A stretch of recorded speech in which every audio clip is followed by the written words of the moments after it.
This is Hidden Killers Week in Review. A look back at the most prolific stories of the week.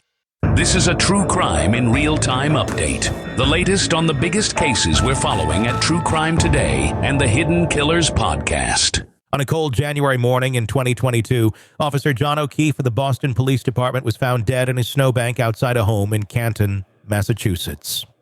At first glance, it seemed like just another tragedy, but as investigators started piecing together what happened, questions arose about how the case was handled. Was it really just a tragic accident? Or was there more to the story, something that went wrong at the very beginning of the investigation? These were the questions that led to the independent audit of the Canton Police Department, which ran from November 2024 to March 2025. This audit wasn't just about Officer O'Keefe's death, it was about the bigger picture. The scrutiny that followed the investigation raised concerns not only about how the death was handled, but also about whether the police department itself was doing things by the book. The audit aimed to get to the bottom of it all, looking at whether the Canton PD followed its own rules and protocols, or if something more serious was going on behind the scenes. And imagine the scene. An external team swooping in to evaluate a police department's entire operation. They're not just checking off boxes, they're asking the tough questions. Is the department following the rules? Are they managing crime scenes properly? How are they handling evidence? Are the internal investigations into potential misconduct being done correctly? And perhaps most importantly, are they doing it all with the transparency and accountability we expect from law enforcement? This audit wasn't about speculating. It was about getting to the facts and finding out if the department's processes were up to snuff. In total, over 40 officers and town employees were interviewed, and the audit team dug through policies, procedures, and reports. They even examined how the department responded to public complaints and allegations. In short, they did a deep dive into just about everything. They weren't there to score a department. They were there to find the truth. The scope of the audit was broad. They didn't just focus on one thing or another. They examined the whole system. They looked at the department's organizational culture and how it affected operations, starting from the top all the way down. They assessed the crime scene protocols, making sure officers were following the correct procedures when responding to an incident. They looked at evidence handling, which, as we know, is a huge issue in any investigation. After all, it doesn't matter how solid your case is if the evidence has been mishandled.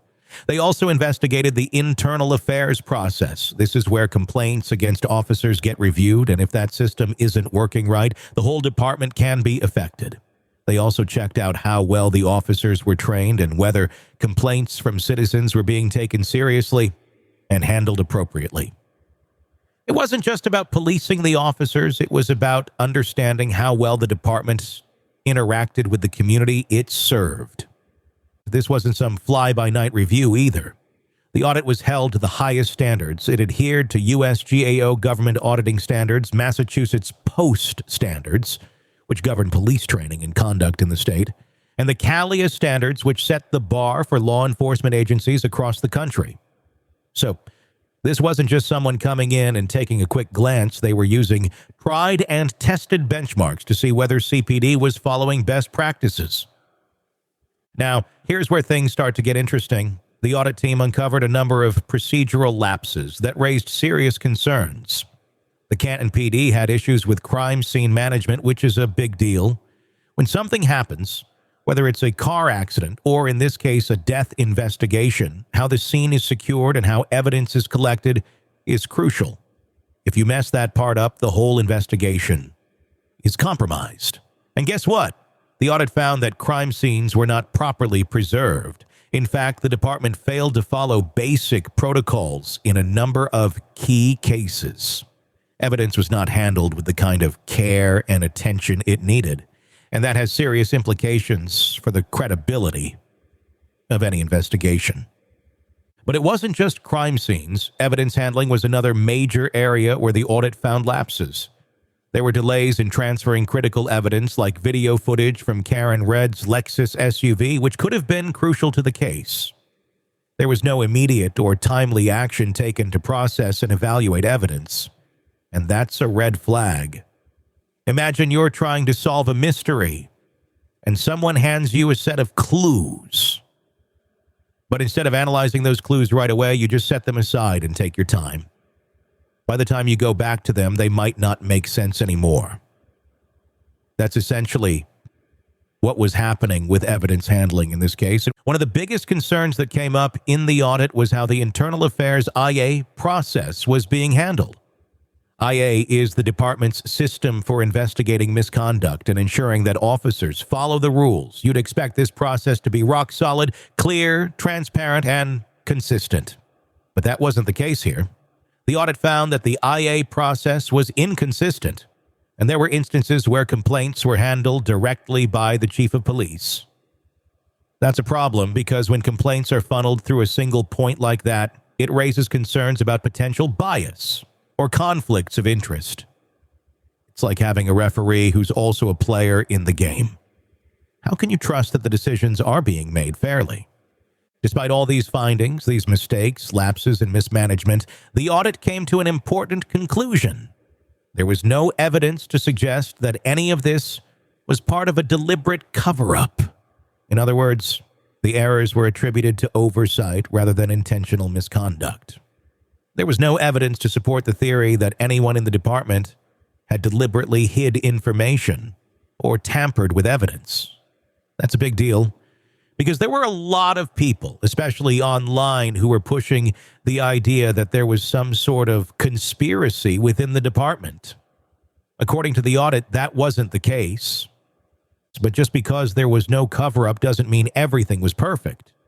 The audit wasn't just a pat on the back for the department. It wasn't saying, hey, everything is fine here, just a few hiccups. It was a call for improvement. The audit team made it clear that changes were needed in several areas. Crime scene procedures needed to be standardized, evidence handling needed to be much more efficient, and training needed to be more focused and comprehensive. The IA process also needed an overhaul. The department needed to be more transparent in how complaints were handled, and officers needed more guidance on best practices to avoid mishandling future investigations. And at the end of the day, the audit wasn't a witch hunt. It wasn't a mission to tear down the department. Instead, it was an effort to hold the Canton Police Department accountable for its actions. The audit laid out a roadmap for improving how the department operates, particularly in critical areas like crime scene management and evidence handling. If these areas were addressed, it could help rebuild the department's credibility and improve public trust, which had been shaken by the public's perception of how the O'Keefe case was handled. The audit also acknowledged that the public's perception of the department was a huge issue. It's hard to move forward when people believe the investigation wasn't handled properly. There's this constant tension between what law enforcement knows and what the public believes. It's like when a friend tells you a story, but then you hear a different version from someone else, and it's hard to trust the first one. That's what happened here. People started questioning the department's motives, and that's something the audit recognized would need to be addressed in the future. It's not just about fixing internal procedures. It's about rebuilding the relationship with the community. As the audit progressed, one thing became clear. The issues identified weren't just about one isolated event or one flawed investigation. They were part of a broader picture, a pattern of procedural gaps and inconsistencies that were affecting the entire department. And these findings were going to need to be addressed if the department was going to move forward and restore the trust of the public. Now that we've seen the audit's findings and the major issues the department needs to address, it's clear that the road ahead isn't going to be easy. But what happens when the system that's supposed to hold everything together starts falling apart? How do you fix that? How do you make sure the same mistakes aren't repeated? That's where we're going next, into the specifics of how the Canton Police Department can move forward and the changes they need to make to avoid the same pitfalls in the future. When it comes to solving any case, especially a death investigation, the first few hours are crucial. How the crime scene is handled, how evidence is collected, and how the scene is preserved can make or break the investigation. And if you've ever watched a crime show or heard someone talk about a case, you know the one rule that everyone stresses: secure the scene and document everything. Unfortunately, in the case of Officer John O'Keefe's death, the Canton Police Department missed the mark in several key areas when it came to these basic steps. The audit revealed that when it came to crime scene management, CPD didn't just stumble, they tripped over themselves. The first failure was the most basic: failure to photograph the body before it was moved. Now, this might sound like a small mistake, but anyone familiar with investigations knows that photographing a crime scene is one of the most important steps. It's about preserving the scene exactly as it was found. Once things are moved or disturbed, that's it. You can't go back and recreate the scene. It's not like setting up a photo shoot where you can take a few extra shots to make sure the lighting's right. When it comes to crime scenes, timing is everything. And here, the body of Officer O'Keefe was moved before photographs could be taken, violating the most fundamental principle of evidence collection. This wasn't just a technicality. Moving the body without documenting the scene first opened the door for contamination of crucial evidence. And that's what this really comes down to: evidence. Contaminated or mishandled evidence is like a house built on sand. No matter how solid your theories or conclusions are, everything can come crashing down if the evidence isn't handled properly. And in this case, the failure to properly photograph the scene and secure the body before moving it raised serious concerns about evidence contamination and loss. Next, the issues with crime scene management extended beyond just the body. There was the poor preservation of the crime scene itself. When you're dealing with an investigation of this magnitude, you have to secure the area. You can't leave it to chance, but that's exactly what happened here. The Canton PD didn't maintain a consistent presence at the scene. There was a period when the crime scene was left unsecured, a critical gap in preserving the integrity of the investigation. The failure to take immediate steps to lock down the scene until experts from Massachusetts State Police arrived meant there was nothing stopping anyone from potentially disturbing the scene, whether intentionally or not. This wasn't a minor oversight. Crime scene preservation isn't just about putting up some yellow tape. It's about controlling access to the scene, keeping unauthorized people away, and preventing any evidence from being compromised. By not having a police presence there until MSP arrived, CPD risked disturbing evidence that could have been vital in solving the case. Now, if you think about it, it's almost like an architect showing up to a job site after the foundation's already been poured and realizing the ground wasn't properly leveled. You can still try to work with what's there, but you're already behind and your foundation is shaky. That's what CPD was dealing with when they failed to properly secure the scene. Everything that came after would be built on this shaky foundation. And it wasn't just about the scene itself. The evidence collection process had its own set of failures. The audit revealed significant delays in evidence handling, and these weren't minor delays. When it comes to evidence, time matters. The longer it takes to process and secure key items, the more vulnerable that evidence becomes to contamination or loss.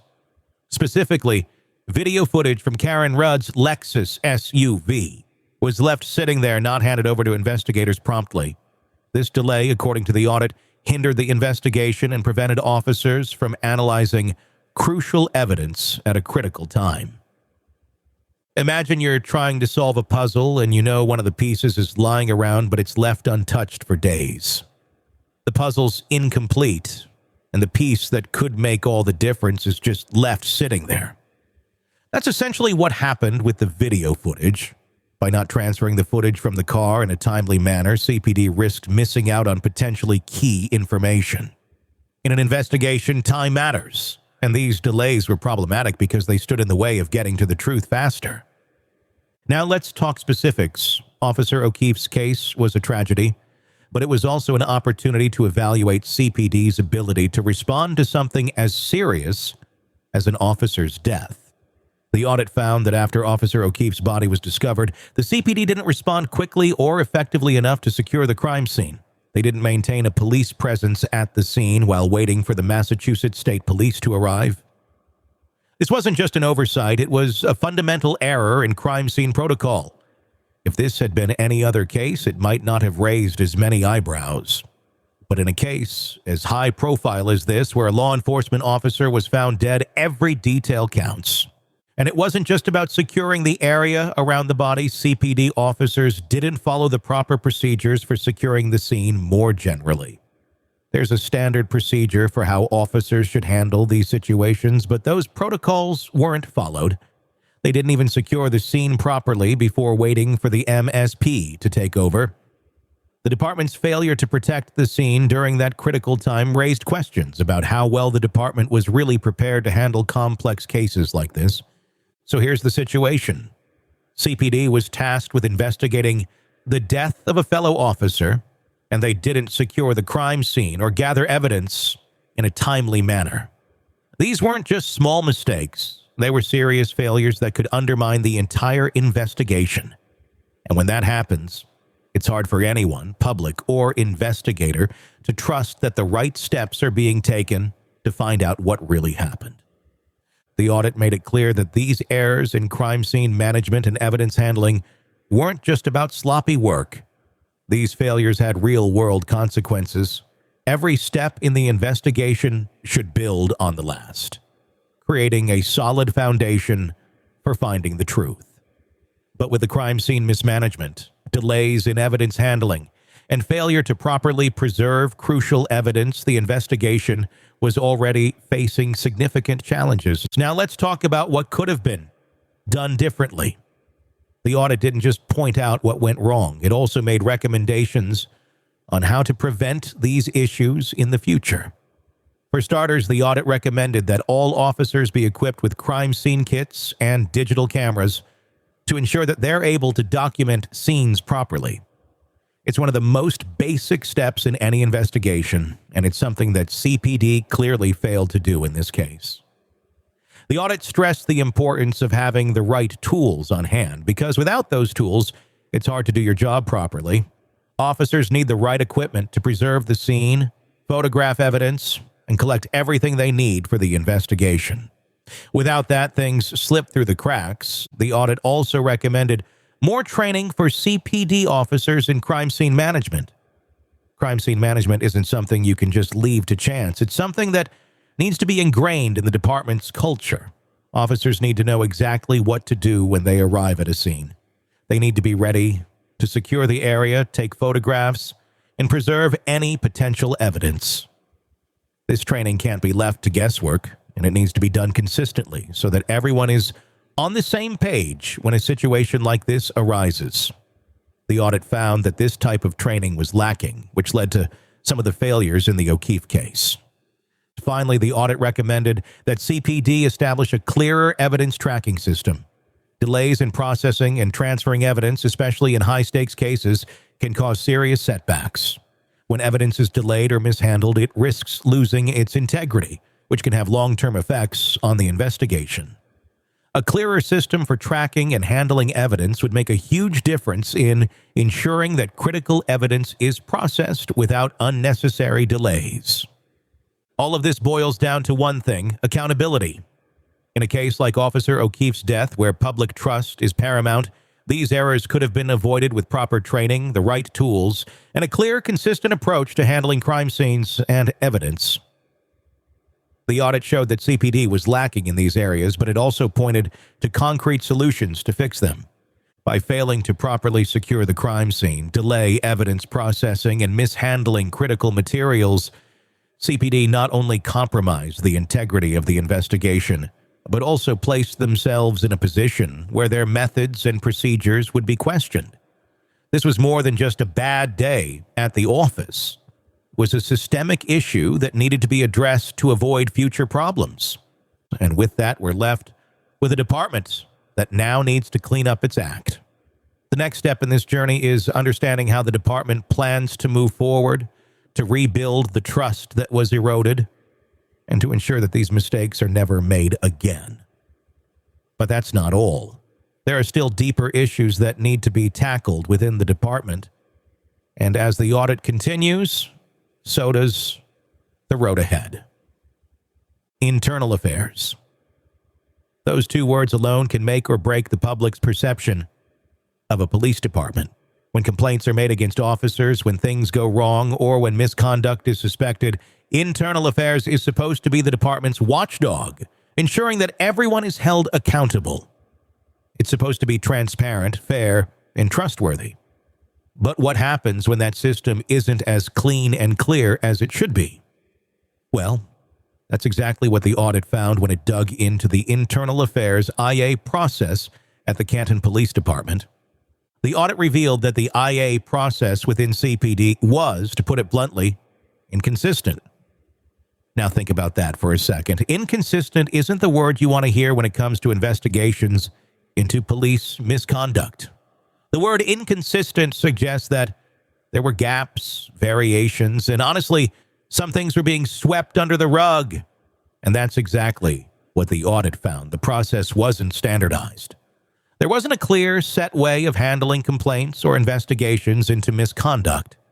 This could lead to unequal treatment of cases where some complaints might be taken seriously and others were buried or mishandled. One of the biggest problems the audit uncovered was the lack of separation between the leadership of the department and the IA process. You'd think that if a police officer was accused of something, there would be a clear, independent process to handle it. But no. In the case of Canton PD, many complaints were handled directly by the chief of police. And you can imagine the problem with that. When the chief of police is handling complaints about officers, there's a chance that the process could be influenced by personal bias, politics, or even a desire to protect certain officers. That's a big conflict of interest. It's like having a referee in a football game who's also playing for one of the teams. How can you trust that the decisions are being made fairly when there's that much of a gray area? But here's where things get a little more complicated. Despite all of the inconsistencies in the IA process, the audit ultimately found no evidence of intentional suppression of information regarding Officer O'Keefe's death. In other words, while the process wasn't perfect, there was no evidence that the department deliberately covered up any wrongdoing related to the case. It wasn't a grand conspiracy. It wasn't some massive effort by CPD leadership to bury the truth. The mistakes were more about mismanagement and procedural failures than malice, but still the lack of consistency and transparency in the IA process created an environment ripe for distrust and suspicion. And in a department where accountability is supposed to be at the forefront, that's a serious problem. Now, if we zoom out for a second and think about the broader picture, you can see how this all ties together. The IA process is just one part of the puzzle, but it's a significant part. It's where complaints against officers should be taken seriously, where investigations into possible misconduct should be thorough, and where the department should show the public that it's holding its officers accountable. When IA isn't running smoothly, it sends a message to the public. We're not transparent. We don't play by the same rules we expect everyone else to follow. And that's exactly what the audit found, a breakdown in transparency and a lack of clear procedures to handle misconduct claims. It didn't look like an isolated issue. It looked like part of a bigger pattern of disorganization. But let's not get too lost in the weeds here, because this all connects back to a bigger issue. The public perception of the Canton Police Department. If you've ever followed a high-profile case like this, you know how quickly public opinion can spiral out of control, especially when it comes to law enforcement. And that's exactly what happened here. The Free Karen Red movement, which gained traction on social media, became a lightning rod for public scrutiny of the department. Once the movement got going, it amplified claims that the CPD was involved in a cover-up, and that's when things really took off. This isn't just some small, isolated protest. This was a massive viral movement that quickly gained attention on social media. It spread the narrative that Karen Red had been wrongfully charged, and it cast doubt on the integrity of the investigation into Officer O'Keefe's death. The more the movement gained steam, the more public scrutiny the department faced. And the problem with that is that it's not just about the facts anymore. When a story becomes popular on social media, it can become the truth for many people, even if the facts don't back it up. People stopped asking what happened and started asking, why is the police department hiding the truth? You can already see where this is going. The public perception of the department was now in shambles. Whether or not the claims of a cover-up were true, the damage had been done. And this didn't just affect the reputation of the Canton PD. It also started to have a direct impact on the officers working there. Public scrutiny turned into harassment, both online and in person. Officers reported being harassed during their daily routines. They faced hostile comments on social media and were targeted even when they were off duty, trying to spend time with their families. This is the kind of thing that can break a department. Officers began to feel like they were under attack, and what's worse, there was a growing sense that they weren't getting the support they needed from town officials. The relationship between the Canton Police Department and the town leadership was strained, and when that happens, it only worsens the environment of distrust and frustration. It's hard to do your job when it feels like no one has your back. So now you've got a department that's struggling with internal accountability and at the same time facing external hostility. Fueled by public opinion, it's a nightmare.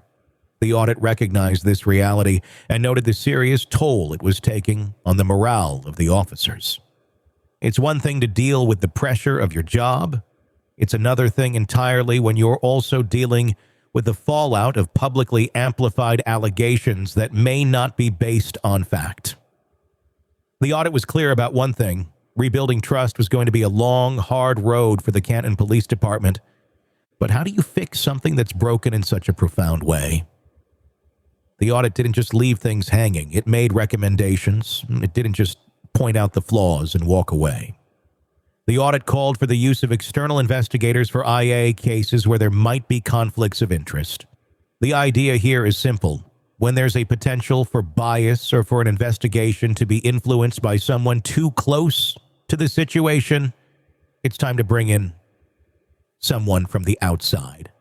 This could ensure that investigations are handled fairly and that the public has confidence in the process. The audit also suggested that the department bring in a community relations officer, someone who could help bridge the gap between the police and the community. This role would be designed to improve communication with the public, ensuring that people feel heard and that the department is working to rebuild its reputation. After all, it's not just about fixing the internal processes, it's about repairing the damage done to the public's perception of the department.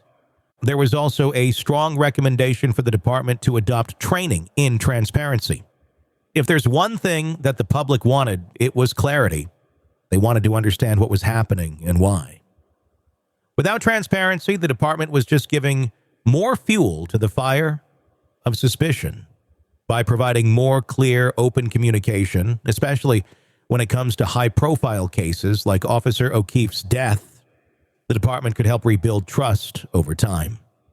At the end of the day, the audit didn't find any deliberate cover-ups or evidence that CPD leadership was actively concealing the truth, but it did find a lot of room for improvement. The procedural errors in IA, the lack of transparency in handling complaints, and the public relations issues that arose were all part of the picture that the audit painted. It wasn't just about one mistake. It was about a collection of issues that contributed to the department's inability to maintain public trust. The audit's conclusion wasn't just about finding problems. It was about addressing them. The department needed better oversight, more consistent procedures, and a better relationship with the public. This wasn't going to be easy, but it was clear that the road to recovery would start with changes from within. And that's where we'll leave it for now. The audit made some strong recommendations, but the question remains, will the department take the steps needed to rebuild trust? That's something we'll have to see as the department works to fix its mistakes. He was charming, handsome, a devoted husband, a doting father. When his wife died tragically in a freak accident, everyone pitied him. He played the role so well, grieving widower, devastated, single dad, just trying to put the pieces back together. But the thing about perfect men, they're usually hiding something. And this one was hiding everything.